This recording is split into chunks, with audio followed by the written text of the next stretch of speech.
MCC कहाँ छ राष्ट्रगान्धी मैले हेर काहीँ राष्ट्रगान्धी देखाएको थिएन मैले हिजो यो पारित भएपछि म निकै खुसी छु। देश दुर्घटनाबाट बच्यो, संविधान बच्यो। अनुमोदनका लागि प्रतीक्षा गरिरहेको एमसीसी जस्ता कुराहरू पारित गर्नुपर्नेछ।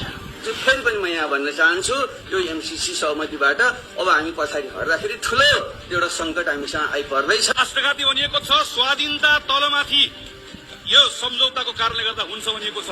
कहीँ कतै तलमाथि भयो भने म काठमाडौँको सांसद हुँ। खानकोट कटाइयोस्, नागरिकता खोसियोस्, चारपाटे मुडियोस्, सम्पत्ति विवरण बुझाएको छु सम्माननीय सभामुख महोदय। अघि भर्खरै वर्णन गरिहाले। मेरा प्रश्नहरू भने अझै पनि यथावत रहेका छन्। नम्बर 1, एमसीसी संसदमा किन लाने? के यो दुई देश बीचको सन्धि हो? यो एउटा मामुली कन्ट्र्याक्ट हो? यो देशको इतिहासमा एउटा पनि कन्ट्र्याक्ट संसद गएको छैन।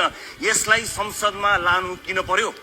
नम्बर 2, नेपालको कानूनसँग एमसीसी बाजिए एमसीसीका शर्तमाथि हुने बुदा गलत छ। एउटा कन्ट्र्याक्ट नेपालको राष्ट्रिय कानूनभन्दा माथि कसरी हुन्छ?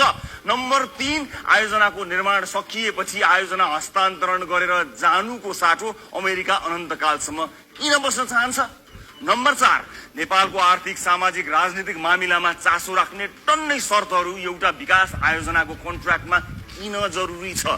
समस्या परेको हकमा अमेरिकी कानून समेत लागू हुन सक्ने शर्तहरू सहितको एमसीसीलाई म जस्तो सामान्य सञ्चारकर्मीले विकास अनुदान मात्रै मान्न सकेन। हजुर, अर्थ मन्त्रालयको एउटा कर्मचारीले हस्ताक्षर गरे पुग्ने सम्झौता संसदमा लगिनु र जनस्तरबाटै यति धेरै विरोधका बावजुद पनि जबरजस्त लैजा लैजा भन्नुलाई स्वाभाविक मान्न मैले सकिन। अमेरिका साँच्चै नै नेपाललाई सहयोग गर्न चाहन्छ भने एउटा काम गरोस्, यो एमसीसी अहिलेलाई फिर्ता लगेर सहयोग गर्नु। अब भन्नुहोस् साथीहरू, यो देशमा को एमसीसी का मत्यारहरू हुन्?